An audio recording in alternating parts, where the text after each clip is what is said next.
Good afternoon, fragrance community. Time for another fragrance review.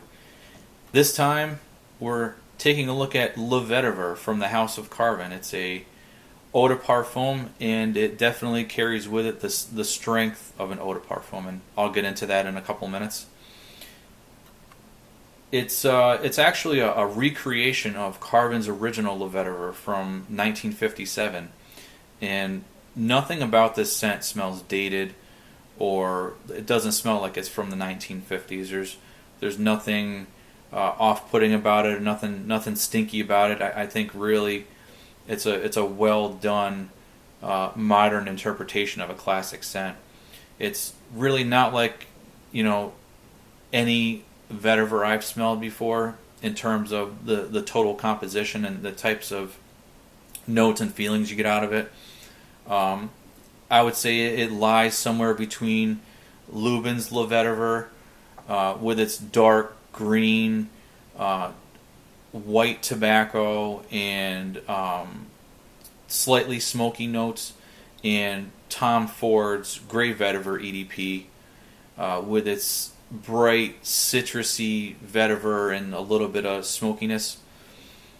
But this Le Vetiver kind of adds its own touch to it, its own facets, and that's the facet I'm talking about is more along the lines of gin and spirits, wormwood, and it definitely has a different feel to it. And it starts out with a little bit of lavender, and you can pick up that gin alcoholic vibe with the wormwood at the beginning, and really the gin kind of comes forward for probably about 2 hours. So it's not a fleeting typical alcohol note.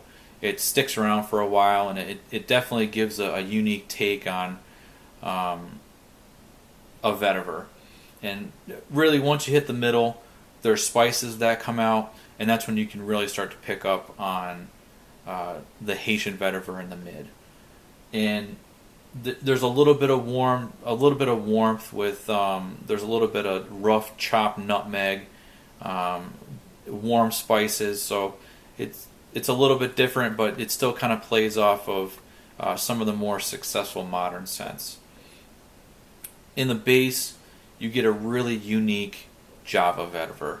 And Java vetiver is not something that's seen very often in scents, and it definitely gives a different texture to the vetiver. It's not going to smell that much different, but I feel like it's more refined. It has a smoother take on it, but it adds a little bit of pepperiness to it, and I feel like that adds a little bit more depth to vetiver. And I definitely prefer the Java variant over the Haitian variant. So once you get into the gin, the spices, and the Haitian vetiver, in the base you get a nice smoothed over vetiver with an equally smooth labdanum and a little bit of musk.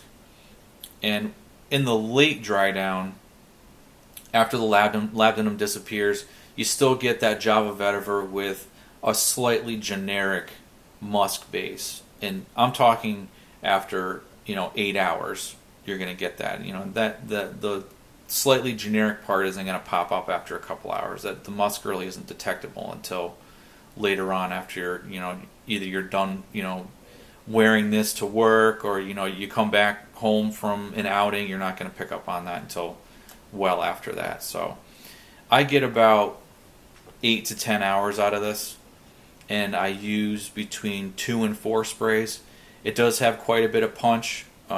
You can definitely pick up on this between 8 and 10 feet away. It's pretty strong. It does project quite well. It's got some strength to it, which is not typical in a vetiver.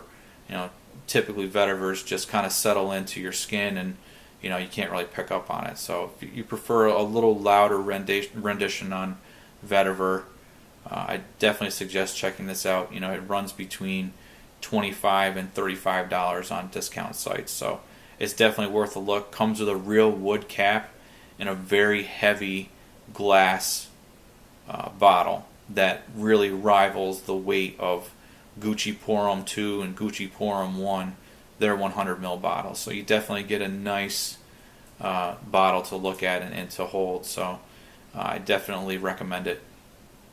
So please comment, like, and subscribe, and let me know if you've tried this. If you have any questions, just ask me those questions in the comment section, and I'll try to get back to you. Thanks for your time, and smell good, guys. Thanks.